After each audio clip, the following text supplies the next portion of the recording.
Саламатсыздар ма, құрметті студенттер? Қызылорда облысы Жаңақорған ауданы Жаңақорған аграрлы техникалық колледжінің тарих және география пәнінің оқытушысы мен Құлбаева Айгүл Тұрлыбекқызы. Біздің бүгінгі сабағымыздың тақырыбы Шыңғыс ханның дүниежүзілік тарихтағы рөлі. Сабағымыздың негізгі мақсаты Қазақстанда мемлекеттіліктің қалыптасуының тарихи кезеңдерін түсіндіру, мемлекет құрылысындағы сабақтастықты анықтай отырып, Қазақстан аумағында ұлыс жүйесінің дамуын зерттеу, 13-15 ғасырлардағы мемлекеттердің геосаяси белсенділігін сипаттау арқылы олардың Еуразиядағы тарихи процестерін барысында әсер ету дәрежесін анықтау. Сіздермен бүгінгі сабақтың барысын мынадай бөлімдерге бөлдім. Осы бөлімдер арқылы сіздермен сабақ жүргіземіз. Өткен сабақты пысықтау, үйге берілген тапсырманы сұрау, сіздерге тапсырма берілген. Түркі қағандарының мемлекеттілігіне жалпы шолу, түркі мемлекеттері өмір сүрген уақыты, астанасы, билеуші лауазымы немесе қағаны, аумағы жөнінде осындай тапсырма берілген. Осы тапсырманы орындағандарыңызды тексеріп, қорытындылап, бағаландыңыздар. Бүгінгі жаңа сабақты өтпес бұрын сіздерге мынандай ой қозғау тастадым. Сәйкестендіру. Осы сәйкестендіруді орындап, менің жеке парақшама жіберіңіздер. Бүгінгі жаңа сабағымыздың тақырыбы Шыңғыс ханның дүниежүзілік тарихтағы рөлі. 13 ғасырда саяси жағдай тек ұлы далада ғана емес, бүкіл Еуразияны толығымен өзгертті. Ол моңғол басқыншылығы және Шыңғыс хан империясының пайда болуымен байланысты еді. Моңғолдар түркілерге туыстас халық болып келеді.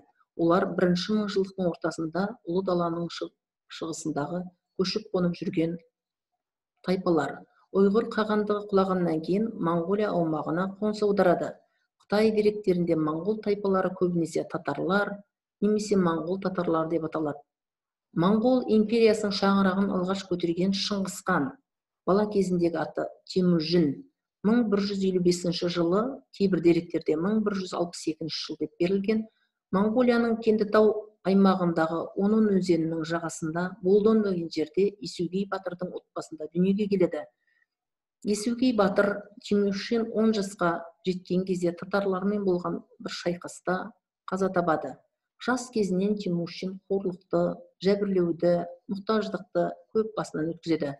Бірақ ер жүректілігі мен ақылдылығының арқасында өзінің айналасына жауынгерлер жасағын жинап, көрнекті батырға айналады. 1203 жылы Темүжин керейттерді, наймандарды, меркіттерді бағындырады. 1206 жылға қарай ол барлық моңғол тайпаларын өз қол астына біріктіреді.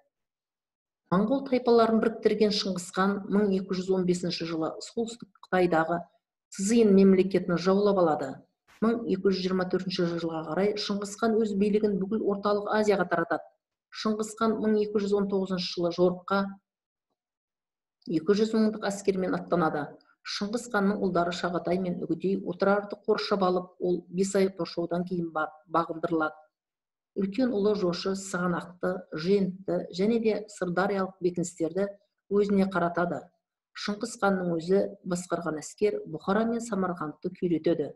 Моңғолдардың біріккен күштері Хорезмнің астанасы Үргенішті алады. 1227 жылы Шыңғыс хан қайтыс болғаннан кейін оның жаулап алушылық соғыстарын мұрагерлері Үгедей хан, Күйік хан және Мөңке хандар табысты жалғастырып отырады. Моңғолдар жалпы Қытай, Иран, Ирак, Кавказ бен Русьті басып алып, солтүстік Үндістан мен шығыс Еуропаға өтеді. Нәтижесінде құрлықтағы барлық дүниежүзілік империялардың ішіндегі ең үлкен және ең қуатты империя құрады. Шығысында Сары теңізден бастап, батысында Дунайға дейін созылып жатады. Жалпы басып алған жерлерін Шыңғыс хан ұлыстарға бөледі, ұлдарына үлестіріп береді. Жошыға Ертістен Орал тауына, бұдан оңтүстікке қарай Каспий теңізі мен Арал төңірегіне дейінгі жерлер, Орта Азиядағы иеліктерінен солтүстік Хорезм мен Сырдария аймағы, Шағатайға Мауреннахр, Жетісу, Қашқария, Үгедейге Батыс Моңғолия мен Тарбағатай аймағы беріледі. Төле әкесінің ұлы Моңғолияны мұраға алып отырады. Сіздерге бүгінгі тақырып бойынша терминдік сөздермен жұмыс берілген. Құрылтай, кешіктен, тайшуыттар, ұлыс, меркіттер, наймандар, борыңғар, жоңғар, шүршіттер. Осы терминдік сөздермен жұмыс жасап, естеріңізде сақтап, дәптерлеріңізге жазып алыңыздар. Сіздерге мынандай бейнебаян дайындалды. Осы бейнебаянды мұқият тыңдап, сұрақтарға жауап жазыңыздар. Мынада 2 сілтеме берілді. Бейнебаянды көріп, мына берілген сұрақтарға жауапты жазып, менің жекеме жіберіңіздер. Және де мынадай суретке анализ жасаңыздар. Бұл суретте қандай нысандардың көріп тұрсыздар, не іс-әрекеттер болып жатыр, қандай адамдар бар, осы жөнінде жалпы анализ жасап, мұны да жеке парақшама жіберіңіздер. Жалпы бүгінгі сабақты пысықтау үшін сіздерге мынандай қызықты 8-дік ұйымдастырылып отыр, деңгейлік сұрақтар беріліп отыр. Осы сұрақтарға жауап беріп, оны да жеке парақшама жіберіңіздер. Жалпы бүгінгі сабақты қорытындылай келе, парсы тарихшылары Шыңғыс ханды қуатты, көреген, данышпан, жанары оттай қаншер, әділетті, шешімді, дұшпанының мысын басқыш, қорқуды білмейтін, қан төккіш және қатыгез деп сипаттайды. Бұдан асқан теңеу сірә жазылмайтын шығар.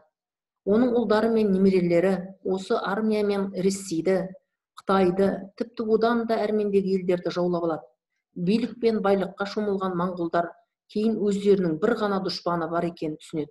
Ол олардың өздері. Сіздерге үйге тапсырма Қазақстан тарих оқулығынан нөмірі 31-ші параграфты Шыңғыс ханның дүниежүзілік тарихтағы рөлі және интернеттен ресурстар пайдаланып, менің дәптеріме, жеке парақшама дәптерге жазып жіберулеріңізді өтінеміз.